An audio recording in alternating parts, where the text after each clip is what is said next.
২০২৪ সালের পুরো বছর জুড়ে যুক্তরাজ্যে আশ্রয়ের জন্য আবেদন করেছেন বাংলাদেশি সহ বিশ্বের বিভিন্ন দেশের ১,০৮,১৩৮ জন আশ্রয় প্রার্থী। এটি একটি রেকর্ড, কারণ দেশটির ইতিহাসে এর আগে কখনো আশ্রয় চেয়ে এক বছরে এত সংখ্যক আবেদন জমা পড়েনি। এর আগের বছর ২০২৩ সালে আশ্রয়ের জন্য আবেদন করেছিলেন ৯১,৮১১ জন। শতকরা হিসেবে এক বছরে আবেদনের হার বেড়েছে ১৮%। যুক্তরাজ্যের হোম অফিসের বরাত দিয়ে সম্প্রতি এক প্রতিবেদনে এই তথ্য জানিয়েছে। মন্ত্রণালয়ের কর্মকর্তারা জানিয়েছেন, বিভিন্ন শ্রেণীর আশ্রয় প্রার্থীরা আবেদন করেছেন গত বছর। সবচেয়ে বেশি আবেদন এসেছে পাকিস্তান থেকে। ২০২৪ সালে ব্রিটেনে আশ্রয়ের জন্য আবেদন করেছেন ১০,৫৪২ জন পাকিস্তানি, যা মোট আবেদনের ৯.৭%। আবেদনের তালিকায় রয়েছে বাংলাদেশিরাও।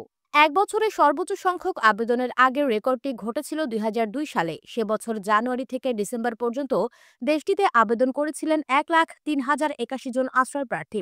প্রসঙ্গত, চলতি একবিংশ শতকের শুরু থেকে অভিবাসন ইস্যুটি যুক্তরাজ্যে রাজনৈতিকভাবে গুরুত্বপূর্ণ হয়ে উঠতে থাকে। অভিবাসন নিয়ন্ত্রণের প্রতিশ্রুতি দিয়ে ২০০৯ সালের নির্বাচনে জিতে ক্ষমতায় এসেছিল রক্ষণশীল দল কনজারভেটিভ পার্টি।